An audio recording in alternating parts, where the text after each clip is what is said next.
Райондық Көкбөрі Федерациясы Талас райондағы Айыл Өкпөтөр арал Көкбөрі ойынын өткөрүп, ага 5 команда катышты. Алгачкы ойында Бешташ командасы менен Чоң Алыш командасынын беттешүүсүндө Майрамбек Рыспеков Серкени Бешташ командасынын тайгазанын 2 жолу таштап, Чоң Алыш командасынын жеңиши менен аяктады. Oyunun kızıl жүрүүдө, жакшы oyun болуп атат. Жигиттерибиздин билегинен күчтүү болуп туруп, аттары бар жакшы экен, формада экен. Бул жака биз 2 ат бергенбиз. Ортого чыгып аткан БТР деген ат менен Көктекени бергенбиз. Бакат Айыл өкмөтү өзү команда түртүп, 14 январда Бакат районунда улак болот, ошо райондор аралыгында. Эми буюрса Бакат районунун командасы баардыгыбыз бириктик, Айыл өкмөттөр баары биригип күчтүү балдар тандап, күчтүү аттар тандап 14 январда боло турган оюнга даярдык көрүп атабыз. Жакшы даярдык. Кийинки оюнга Шумкарая Бешташ командасы 3-орун үчүн болгон таймашта Чубак Нурманбет уулу көрөрмандарга кызыктуу оюн тартуулап, атаандаштарын 2-1 эсебинде утуп, Бешташ командасы 3-чү байгели орунду камсыз кылышты.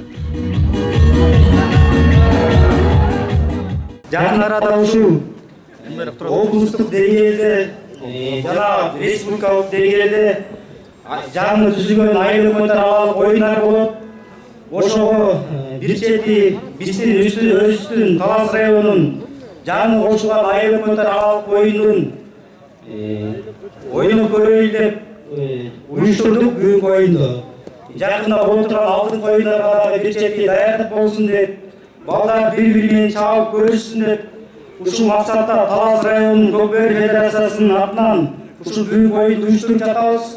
Финалга Кеңкол командасы менен Чоң Алыш командасы кез келип, кызыктуу оюндун жыйынтыгында Кеңкол командасынын чабуулчусу Байсегин Омарбеков Чоң Алыш командасынын тайгазанына Серкени 3 жол таштап, 5-3 эсебинде утуп, 5 команданын ичинен чемпиондук наамды жеңип алышты.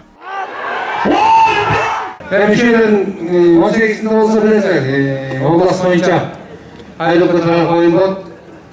Ошонун утканы республикада оюн биринчи болуп Айыл өкмөтөр арасында, бириккен Айыл өкмөтөр арасында оюн уюштуруп атат да негизи. Ошого биздер Талас областынан күчтүү арасында атабыз да негизи. 18-синде кийинчи болсо ушу аман эсен утуп, күчтүү жарысын. Кеңкол командасы эми 17 январда өтө турган облустук белдеште Манас Айтматов Бакаята командасынын жеңүүчү деп табылган командалар менен беттешип, Талас районунун намысын коргойт.